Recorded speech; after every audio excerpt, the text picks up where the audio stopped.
మహాశక్తి అంట. 18 ఏళ్ళు నిండిన ప్రతి మహిళకు నెలకు 1500 అంటే ఏడాదికి 18 ఏళ్ళు నిండిన ఎంతమంది ఉన్నారని అంటే మన ఓటర్స్ జాబితా చూస్తే తెలుస్తుంది అధ్యక్ష. మన ఓటర్ల లిస్టు చూస్తే ఎంతమంది మహిళలు ఉన్నారు, 18 ఏళ్ళు నిండిన వాళ్ళంతా మొత్తం ఓటర్స్ లిస్టులో ఉంది. వాటికి మనము 2,10 లక్షలు ఉంటే మనం వాటికి 2 కోట్లు చూపిస్తున్నాం, కొంచెం వాటికి తగ్గించినాం. అట్లా వేసుకున్నా కానీ 36,000 కోట్లు ఈ మహాశక్తికి. తల్లి తర్వాత ఈ తల్లికి వందనం, అది ఏంది, ఎంతమంది పిల్లలు ఉంటే అంతమందికి 15,000 అంట. ఏం నోటికి ఎంత వస్తే అంత చెప్పేసేయడమే, కాబట్టి ఏం పోయేదేముంది అని చెప్పి ఇచ్చేదే సచ్చేదే మన అనే లెవెల్లోకి మనుషులు చెప్పేయడం మొదలు పెడతా ఉన్నారు. తల్లికి వందనం అని చెప్పి ఎంతమంది పిల్లలు ఉంటే అంతమందికి. రాష్ట్రంలో 83 లక్షల మంది పిల్లలకు మనం మంచి జరిగిస్తూ 44 లక్షల మంది తల్లులకు మనం ఇస్తూ ఉంటే ఆయన 83 లక్షల మంది పిల్లలకు లెక్కేసుకొని దానికి 12,450 కోట్లు. తర్వాత యువగలం, ఈయనే ఇంతకుముందు 2014లో ఇంటింటికి ఉద్యోగం ఇకపోతే 2,000 రూపాయలు నిరుద్యోగ వృత్తి అని చెప్పినోడు అది చేయకపోగా ఆ 2014లో ఎన్నికల మేనిఫెస్టోలో ఇచ్చిన మాట, ఇది ఇచ్చిన మాటే. ఆ అక్క చెల్లెమ్మలకు ఆ డబ్బు కూడా తను చెప్పిన మాటే, ఆ మహాశక్తి లాంటిది. అది లేదు, ఈ యువగలము లేదు. 2014లో చెప్పింది లేదు, చేసింది లేదు. దీనికేమో మళ్ళీ 20 లక్షల మంది పిల్లలకు నెలకు 3,000 రూపాయలు చొప్పున వేసుకుంటే 7,200 కోట్లు. తర్వాత దీపం పథకం, 2014 ఎన్నికల మేనిఫెస్టోలో కూడా ఇలాంటి పథకమే పెట్టినాడు, గ్యాస్ సిలిండర్ల పథకం. అది చేసింది లేదు.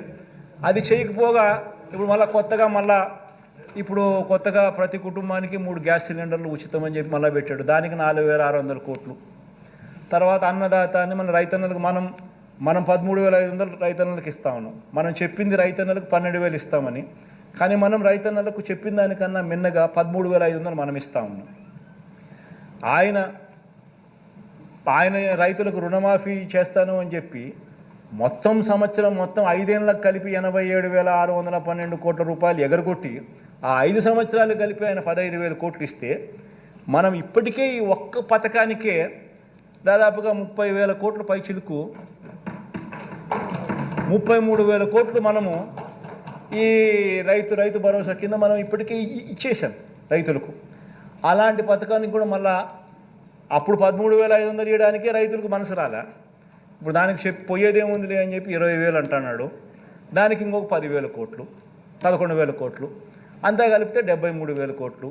ఈ 73,000 కోట్లకు నేను ఇంతకుముందు చెప్పినా కదా, టచ్ చేయలేని సబ్జెక్టులు ఉన్నాయని చెప్పి పెన్షన్లు కానీ, ఉచిత విద్యుత్ కానీ, పేదలకు అందే బియ్యం కానీ, పీడిఎస్ బియ్యం కానీ, ఆరోగ్యశ్రీ కానీ, పూర్తి ఫీజు రీఎంబర్స్మెంట్ కానీ, వసతి దీవెన కానీ, సంపూర్ణ పోషణం కానీ, గోరుముద్ద కానీ, ఈ 8 పథకాలు నేను ఏదైతే చెప్పినా టచ్ చేయాలనుకున్నా కూడా ఎవడు చేయలేని సబ్జెక్ట్ అని చెప్పినా కదా, ఆ 52,700.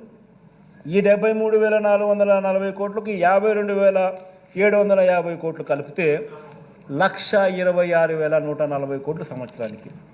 అంటే నేను 70,000 కోట్లు మన ప్రభుత్వం 70,000 కోట్లు చేయడానికే నిజంగా కింద మీద పడతా ఉన్నాం. గవర్నెన్స్లో ఎప్పుడూ జరగని మార్పులు తీసుకొచ్చినాం. కరప్షన్ అనేది ఎక్కడ లేకుండా చేసినాం, పూర్తిగా స్ట్రీమ్లైన్ చేసినాం, చిత్తశుద్ధి చూపిస్తూ ఉన్నాం, నిబద్ధతతో చేస్తూ ఉన్నాం. ఇంత చేస్తూ ఉన్నా కూడా మనం 70,000 కోట్లకు చాలా లాగుతూ ఉంటే కూడా జరుగుతూ ఉంటే ఈయన 1,26,000 కోట్ల రూపాయల సంవత్సరానికి నేను చేసేస్తాను అని చెప్తా ఉన్నాడు. ఇంకా ఇంకా ఇంకా ఇంకా ఇంకా 6 పథకాలకి ఇంకా ఉన్నాయని చెప్తున్నాడు. మళ్ళా ఇంకా ఇంకా ఇంకా ఇంకా 6 పథకాలకి ఇంకా ఉన్నాయని చెప్తున్నాడు. అంటే నేను అడుగుతా, 20,000కే కష్టపడతా ఉంటే 1,26,000 ఇప్పటికే మళ్ళా ఇంకా ఇంకా ఇంకా ఏదో చెప్తానంటున్నాడు. అంటే నేను ఆలోచన చేయమని చెప్తాను. ప్రతి ఇంట్లో ఈ చర్చ జరగాలి. ఇంత మోసం చేసేదానికోసం ఈ దుర్బుద్ధితో, ఈ బుద్ధితో, ఈ మాదిరిగా మోసం చేయడం ధర్మమేనా ప్రజలను? ఇంత అబద్ధాలు ఆడడం, ఇంత కుట్రలు పనడం, ఇంత మాదిరిగా మోసం చేయాలనే ఆలోచనతోనే, మోసం చేయడానికోసమే ఈ మాదిరిగా ఒక రంగురంగుల మేనిఫెస్టో తీసుకొని వచ్చి ఈ మాదిరిగా మోసం చేసే దిశగా అడుగులు వేయడం ధర్మమేనా అని అడుగుతా ఉన్నా, ఆలోచన చేయమని అడుగుతా ఉన్నా. ప్రతి ఒక్కరూ కూడా ఈ విషయం ప్రతి ఇంట్లో కూడా చర్చ జరగాలని కూడా కోరుతా ఉన్నా. అధ్యక్ష చంద్రబాబు నాయుడు గారిని అడిగితే అధ్యక్ష, మరి జగన్ 70,000కే ఇంత కష్టపడతా ఉన్నాడు కదబ్బా, నువ్వు 70,000కే రాష్ట్రం శ్రీలంక అయిపోతుందని అంటున్నావు కదా, మరి నీకు ఇవన్నీ చేస్తే కనీసం 1,26,000 నువ్వు చెప్పి ఇంకా కొత్త ఎన్ని యాడ్ చేస్తే అది ఇంకా 1,50,000కు పోతుందేమో నాకు తెలియదు. అవన్నీ చేయడానికి నీకు డబ్బులు యాడ్ నుంచి వస్తాయనంటే చంద్రబాబు నాయుడు, ఈనాడు, ఆంధ్రజ్యోతి, TV5 వాళ్ళకి మీడియా బలం ఎక్కువ కదా అధ్యక్ష, ఎల్లో మీడియా ఎక్కువ, మీడియా బలం ఎక్కువ, వాళ్ళు ఏదైనా గోబెల్స్ ప్రచారం చేయగలుగుతారు. వాళ్ళందరూ ఏమంటారు, చంద్రబాబు నాయుడు సంపద సృష్టిస్తాడు.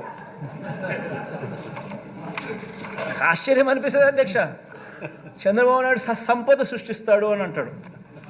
సరే పోనీ సంపద సృష్టించే కార్యక్రమం ఆయన కొత్తగా ముఖ్యమంత్రి ఇప్పుడు ఫస్ట్ టైం కావడం లేదు కదా, ఆయన ఫస్ట్ టైం ముఖ్యమంత్రి కావడం లేదు కదా, ఆయన సంపద అనేది ఆయన 14 ఏళ్లలో ఆయన సంపద సృష్టించుండాలి కదా.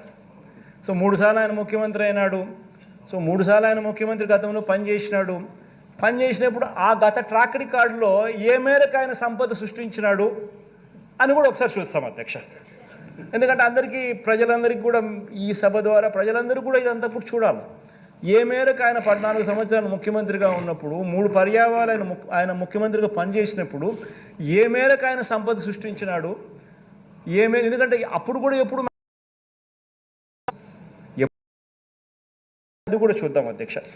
ఏ మేరకు చంద్రబాబు నాయుడు గారు సంపద సృష్టించిన ట్రాక్ రికార్డ్ ఏమిటి అని చూద్దాం అధ్యక్ష. ఇది ఒకసారి గమనించినట్టయితే అధ్యక్ష, రాష్ట్రం అధ్యక్ష ఆయన ముఖ్యమంత్రి కాక మునుపు వరకు 1993 దాకా కూడా రాష్ట్రం రెవెన్యూ సర్ప్లస్ అధ్యక్ష. ఈయన ముఖ్యమంత్రి అయిన పీరియడ్ అధ్యక్ష 1994 నుంచి ఏ సంవత్సరమైనా తీసుకో అధ్యక్ష, మచ్చుకు 10 సంవత్సరాలు చూపిస్తున్నా అధ్యక్ష. ఇక్కడ కనబడుతుంది ఊరికే నెంబర్స్, ఎందుకంటే అది కూడా పెట్టామనంటే ఇంక యాటికాటుకు పేపర్ పెరిగిపోతుంది కాబట్టి మచ్చుకు 10 సంవత్సరాలు చూపిస్తా ఉన్నాం అధ్యక్ష. ఏ సంవత్సరం అన్నా చూసుకో అధ్యక్ష, చంద్రబాబు నాయుడు గారు ముఖ్యమంత్రి అయితే అధ్యక్ష రాష్ట్రం రెవెన్యూ డెఫిసిట్. మళ్ళీ చంద్రబాబు నాయుడు గారు ముఖ్యమంత్రి 2004-05 దిగిపోయినాడు అధ్యక్ష. 2005-06 నుంచి దివంగత నేత నాన్నగారు ముఖ్యమంత్రి అయినారు అధ్యక్ష, రాష్ట్రం రెవెన్యూ సర్ప్లస్. మళ్ళీ 2014-15 చూసుకున్న అధ్యక్ష చంద్రబాబు నాయుడు ముఖ్యమంత్రి అయినాడు, మళ్ళీ రెవెన్యూ డెఫిసిట్. మళ్ళీ రెవెన్యూ డెఫిసిట్ ప్రతి సంవత్సరము కనిపిస్తూ ఉన్నప్పుడు ఏ సంవత్సరం చూసినా రెవెన్యూ డెఫిసిటే కనిపిస్తూ ఉన్నప్పుడు మరి సంపద ఎక్కడ సృష్టించాడో అని అడుగుతూ ఉన్నాం. నిజంగా సంపదే సృష్టించి ఉంటే ఏ స్కీము ప్రజల కోసం అమలు చేయని రోజుల్లో అధ్యక్ష ఇవన్నీ సృష్టించి ఉంటే, ఏ స్కీము ప్రజల కోసం అమలు చేయని పీరియడ్లో అధ్యక్ష, ఆ పీరియడ్లో కూడా రెవెన్యూ ఎక్స్పెండిచర్ కొరకే అప్పులు చేయాల్సిన దుస్థితిలో ఆయన పాలన సాగింది అని అంటే ఎక్కడ సృష్టించాడు ఆయన సంపద అని చెప్పి నేను అడుగుతా ఉన్నాను అధ్యక్ష.